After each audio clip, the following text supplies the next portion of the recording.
But first, Rob G, you just heard Monty with the All-NBA teams. No shocker that 4 of the 5 in the first team, foreign players, right? That's no shocker. Jason Tatum was the only American holding it down. I know, my God. But Rob G, you want to go over and Luka, what is that? 5 years in a row? Yeah, Luka missed the unanimous by 1 vote. So Shea and Jokic were both unanimous first team. Luka missed it by 1 vote. I don't know how that's possible. I don't know how you could not vote Luka first team All-NBA. That's surprising, yeah. But now with his 5th first team All-NBA selection at the age of 25. He now has more first-team All-NBA nods than, get this, Rob, these are like Hall of Famers. Dirk, KG, Chris Paul, Steph Curry, Steve Nash, Allen Iverson, the Joker, Westbrook, Tracy McGrady, Dwayne Wade. That's pretty impressive. That's an impressive list. No doubt about it. And yet, Rob, with all of that in mind, historically often one of the greatest stars we've ever seen for an NBA basketball player. The folks at the Ringer, who mostly do good stuff. Are you saying they didn't do good stuff here because to get your opinion? Yeah, exactly. That's exactly what I'm saying. Okay. If I disagree with it, it means it's bad content. They put out a list of the top 25 players under 25 in the NBA, and they did under this framework. What have you done in the past? What are you currently doing? And what will you do? And what will you do in the future? And for whatever reason, Luka Doncic, who is only 25 and just came off averaging 34, 9, and 10. He's an old 25. Came in at number 4 on their list. Number 1, we'll go in order here, Victor Wembanyama. Number 2, Anthony Edwards. Number 3, Shai Gilgeous-Alexander.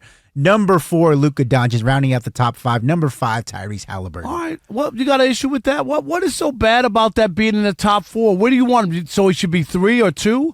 Like, where he should be number 1. No, he should not. Rob, everybody else in the top of that list ahead of him has potential, absolutely. But they got other things. They got youth on their side, and I know he's 25. But none of them have the same skins on the wall that Luka Doncic has. Yeah, but I do believe, and Eddie House, we hadn't talked. He backed me up. As soon as he heard the same thing, what'd he say?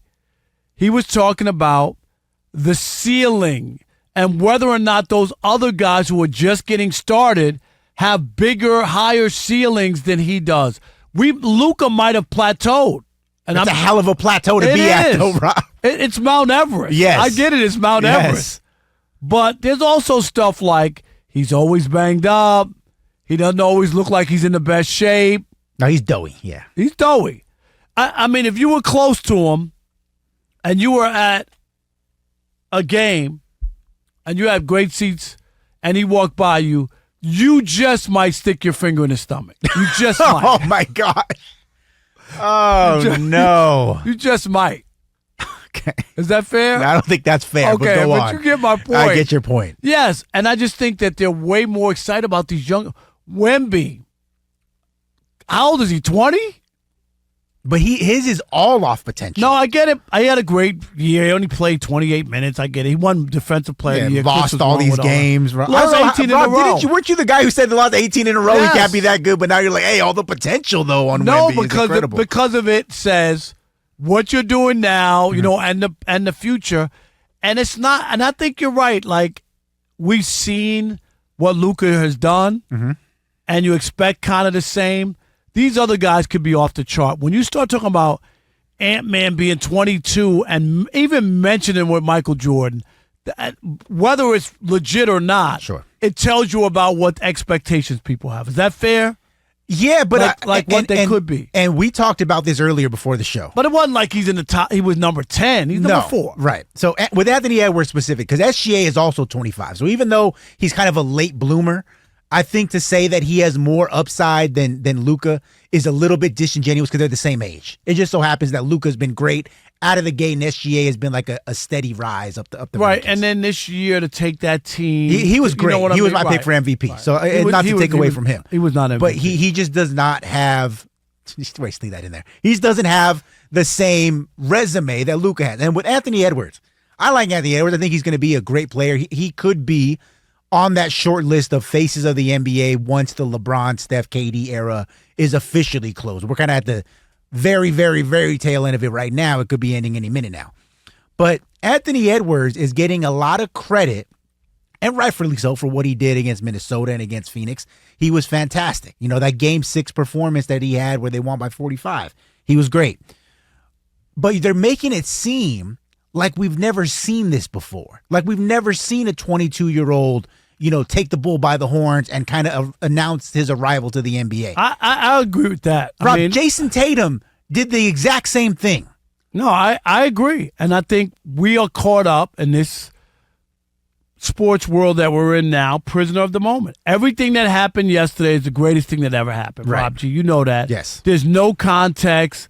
You know, that's why Chris and I are always trying to tell people to pump the brakes, stop with the, everything is great, and oh my God, this guy is that guy, and he's better than Jordan, he's better than this guy. Just relax.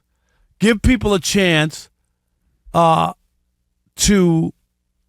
have a body of work and not offer one series or anything. And that's why I think that this thing here, if this was about if this Ringer story, right, and list, Rob G, was about just what you've done, then obviously Luka would be higher. Right. But it's a projection, and with the spin to projection, you want to be able to put some fresh faces and say, this guy has a chance to be that. And I think that's why Luka, not out of disrespect, because if he was not in the top 10, then I got an argument with you. You know what I mean? Right. Number 4 is not like they're not looking at you or looking that same way. It's just that they think these other 3 guys have a bigger upside, and we've seen Luka, and maybe he has plateaued. It's possible. In the article, they explain the reasonings for, they call it reason for doubt. So the reason why maybe you wouldn't be as high on him as some other people. They mentioned, you know, that he also has like a kind of a petulance when it comes to officiating. He's always complaining. He's very hot-headed. It's annoying. Right. Am I right? It really is. I'm serious. Like every play. Right. Every play. And they mentioned that his style of play is, you know, kind of grating. And this is something Chris talked about when we talked about him off the air earlier, is one reason, and even if I disagree with this, one reason why you might not have Luka at the top of the list is because his style of play is so heliocentric, where he's the offense at all times. And you got to find a very specific player to fit around him, because he's going to have the ball, he's going to be doing everything, and it's up to you to work around him. The other guys, Wemby, Ant-Man, and Shea, have shown they can do other things. I agree with that, and that's going to be easier to put together a team to win a championship compared to Luka. Would you agree with that? Yeah, definitely, because I definitely think that it's extremely difficult to win a championship the way that he plays. And right now, what Dallas has going for them is their role players are playing really well and they're defending really well. So it's working right now. I just, like I said before, and you said right now, that it's really hard to win when the offense is Luka left, Luka right, Luka up the middle, and hope that you can beat the best teams that way. Right. And I think it's those things. Yeah. Yeah. Long term that people are looking at thinking, you know, if they win a championship, it would be amazing. I still don't feel like they're a championship team. Still. Wow, Rob. You just got such high standard. But then the last thing, Rob, you touched on it earlier. Luka's availability. Told you. He's only played 70 or more games twice in his 6-year career. His games by season, 72, 61, 66, 65, 66, and 70. So if you're always getting nicked up and you always come in a little bit out of shape, I can understand why, you know, you might be concerned about his long-term health. I just totally disagree that his potential is so much more stunted than everybody else that you would discount everything he's done in his career already. Nobody's discounting it. They're kind of hating on him, Rob. No, I just think that the other guys all blossom this year too, and you know that like people will, oh my God, look what's coming. You know what I mean? And you know that the pretty girl in high school who's been there, right, for a while. We all saw her a few times. Right. And now the new girl just transferred from another school. Who are people looking at? Yeah, I guess you're looking at the new girl. You're looking at the new girl, and that's what I think these NBA people are doing. All right, 877-99 on Fox is our telephone number, and we want you to get involved. And should Luka feel slighted by this list from The Ringer?